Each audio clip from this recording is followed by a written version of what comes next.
millet uçuruyor ya buyurun. Siz başladı. Başladı ha. Gideriz. Yok buradan sıkıntı yok.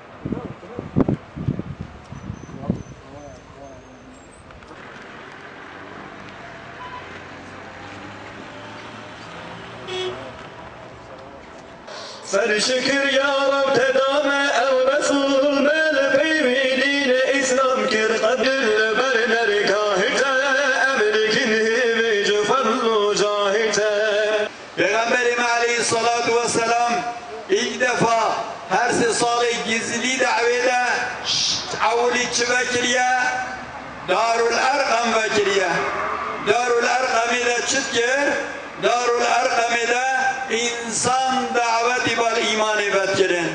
İnsan dersa iman edi dava, dersa İslam edi dava, dersa tevhida khulid dava, dersa derce berdana putparasti edi dava.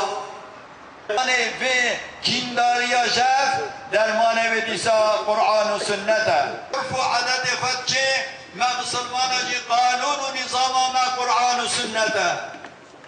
جماعة مسلمان را عرف و عدد ما ديسا قرآن و سنة نقول لازمه حتى أمخواه مسلمان قبل لكن لازمه أم قيبابن شوات كريد قلب أصحاب الكرام ده دوالي بخيط قلب مدجي تشوى محبة كريدنا بين وادت دوالي بخيطنا بين مدجي يا ربي سبحان ربك رب العزة عما يصفون وسلام على المرسلين والحمد لله رب العالمين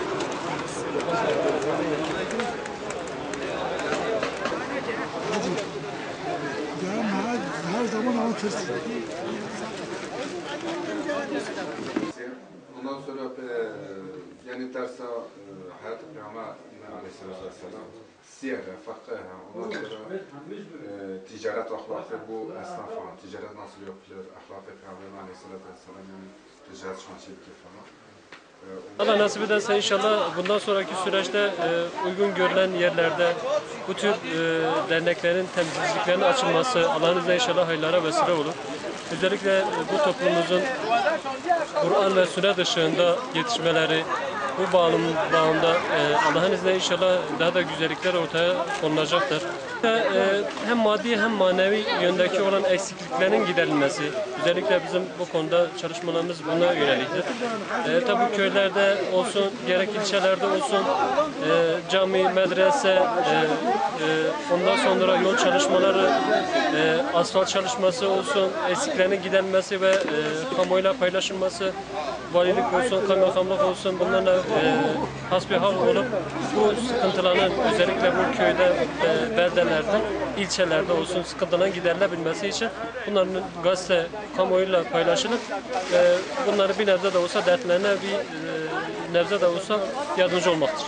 Dernekteki kurmanın amacı dernek kurmada Allah razı olsun. Köylülerle dayanışmadır, kardeşliktir, güzelliklerdir. Bu ortamda pekiştirmektir yani. Allah razı olsun sebeplerinde, kuranlarda. Amacımız budur ki topluma, millete barışı, güzelliği getirmektir. Genel olarak köylerle dayanışmadır zaten derneğin adı. Bütün köyleri temsil ediyor. Bunu normalde bütün köylere açılacağız Allah nasip etse. Yani gidiştir, geliştir, yardımlaşmadır. Sohbetlerimiz olacak, seminerlerimiz olacak Allah nasip etse.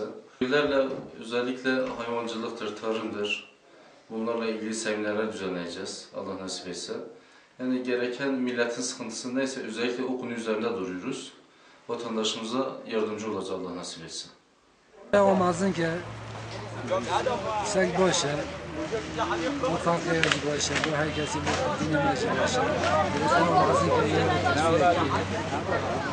yanına